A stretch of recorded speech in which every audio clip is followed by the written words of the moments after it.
Iran's parliamentary speaker, Mohammad Bagher Ghalibaf, is one of the highest-ranking, hardest members of the regime. This week, he's rejected calls for a ceasefire and called on the Iranian people to take to the streets to defend the regime. But if they do, his own son won't be among them. Global News has learned Ghalibaf's son, Eshaq, has for years been living in the West and even applied to move to Canada. Eshaq's Canadian immigration application shows he skipped his mandatory military service in Iran. Instead, he's been jet-setting around the world, with stops in Paris, Milan, and Amsterdam, and studying at an Australian university.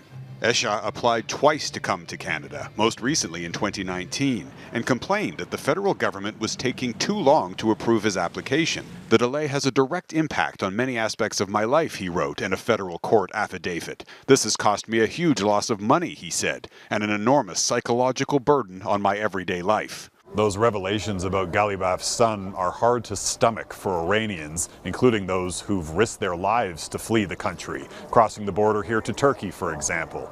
And Iranians note that Ghalibaf's son isn't the only one. It is quite common. At this anti-government protest in Tehran in January, demonstrators, whose faces are blurred for their protection, could be heard chanting, "Our kids are in prison, their kids are in Canada."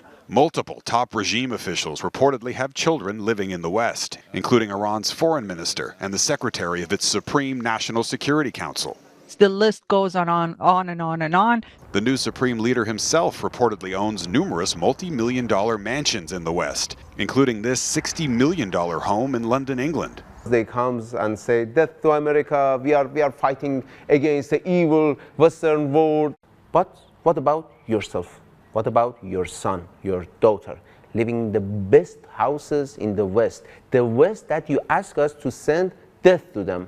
This is the biggest state sponsor of terror in the world. The judge reviewing Eshaq's application to come to Canada noted that Pierre Poilievre's office made repeated inquiries to immigration officials on his behalf. Poilievre's spokesperson did not respond to our request for comment. The Liberal government eventually rejected Eshaq's application in 2024 after Canadian-Iranian activists launched this petition against him. Eshaq is now reportedly living in Australia, and activists there have launched a petition too. Jeff Semple, Global News, Vaughan, Turkey.